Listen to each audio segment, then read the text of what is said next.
दिल्ली, देश की राजधानी, जहां भीड़, रफ्तार, सपने सब अपनी यात्रा में चल रहे होते हैं और इन्हीं सपनों के बीच कुछ चेहरे जो अचानक से गायब हो जा रहे हैं। जी हाँ, आज मैं आपसे कोई कहानी नहीं सुनाने जा रहा, मैं आपसे सवाल पूछूंगा और ऐसे सवाल जिसके जवाब शायद आपके पास पूरे नहीं हैं। जी हाँ, नमस्कार नमस्कार नमस्कार, मैं प्रकाश स्वागत करता हूँ आपका इस नए वीडियो में। मेरे इस सवाल के पहले कड़ी का पहला नंबर ये है कि क्या आपने गौर किया है कि दिल्ली में गायब शब्द अब अखबारों में ज़्यादा क्यों सुनाई देने लगे हैं? चलिए मैं बताता हूँ। कुछ दिनों पहले सोशल मीडिया पर एक वीडियो वायरल हुआ जिसमें दावा किया गया था कि सिर्फ 15 दिनों में दिल्ली से 800 लोग गायब हैं, जिनमें ज़्यादातर बच्चे थे। और उसके बाद डर फैल गया, माता पिता घबरा गए, व्हाट्सएप ग्रुप्स भर गए, सवाल उठने लगे। लेकिन सवाल ये है कि क्या ये पूरा सच है या सिर्फ सच का एक हिस्सा? आइए रुकते हैं और भावनाओं से पहले तथ्यों की जमी पर चलते हैं। सरकारी रिकॉर्ड में बताते हैं कि पिछले कई सालों में दिल्ली में लाखों मिसिंग रिपोर्ट्स केस दर्ज हुई हैं, जिनमें अधिकांश लोग मिल भी गए हैं, लेकिन हजारों बच्चे आज भी अनट्रेस्ड हैं। ये संख्या किसी एक दिन की नहीं या किसी एक वीडियो की नहीं, ये सालों से जमा होती हुई एक सच्चाई है। ये एक रिपोर्ट है। अब यहाँ कहानी मोड़ लेती है। दिल्ली पुलिस कहती है कि ज़्यादातर बच्चे घर से खुद चले जाते हैं। अब सवाल उठता है कि ज़्यादातर बच्चे घर से क्यों चले जाते हैं?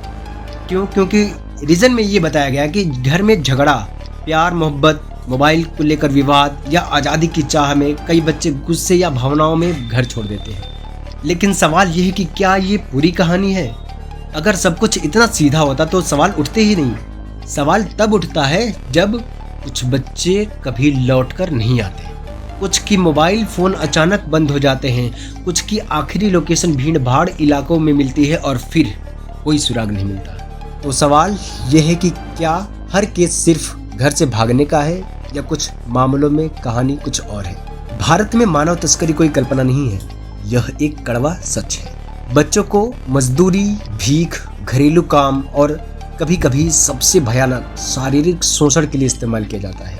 लेकिन ध्यान रखिए, हर गायब बच्चा तस्करी का शिकार नहीं होता और हर केस को एक ही रंग में देखना सबसे बड़ी भूल है। हर एक वीडियो, हर एक रील, हर एक हेडलाइन को देखकर पूरा शहर डर जाता है। सवाल ये उठता है कि क्या डर दिखाना जागरूकता है या जागरूकता के नाम पर डर बेचना?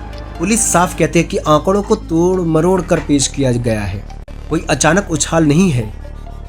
तो फिर सवाल ये भी उठता है, क्या हमें सिस्टम पर भरोसा करना चाहिए या हर वायरल वीडियो पर? अब इन सब के पीछे जिम्मेदार कौन है? अगर हम सरकार को जिम्मेदार मानते हैं तो सरकार तेज कार्रवाई क्यों नहीं करती, संवेदनशील पुलिसिंग क्यों नहीं करती और टेक्नोलॉजी का बेहतर इस्तेमाल क्यों नहीं करती? और हम ये समाज को जिम्मेदार मानते हैं तो समाज ये अफवाहें क्यों फैलाता है, संदिग्ध स्थिति में सूचना क्यों नहीं देता या किसी अकेले बच्चे को देखकर अनदेखा क्यों कर देता है? हम परिवारों की जिम्मेदारी यह है कि बच्चों से बात करते रहना चाहिए, बच्चों को डराकर नहीं बल्कि प्यार से समझाना चाहिए, उन पे भरोसा रखना चाहिए, उन्हें डिमोटिवेट नहीं करना चाहिए। अगर आज आपके मोहल्ले से कोई बच्चा गायब हो जाए तो आप क्या कहेंगे? ये हमारी समस्या नहीं है क्योंकि हम चुप रहे। तो ध्यान रखिए, अगर आप चुप रहे तो अगली खबर किसी और के घर से नहीं बल्कि हो सकता है वो आपके घर से आए।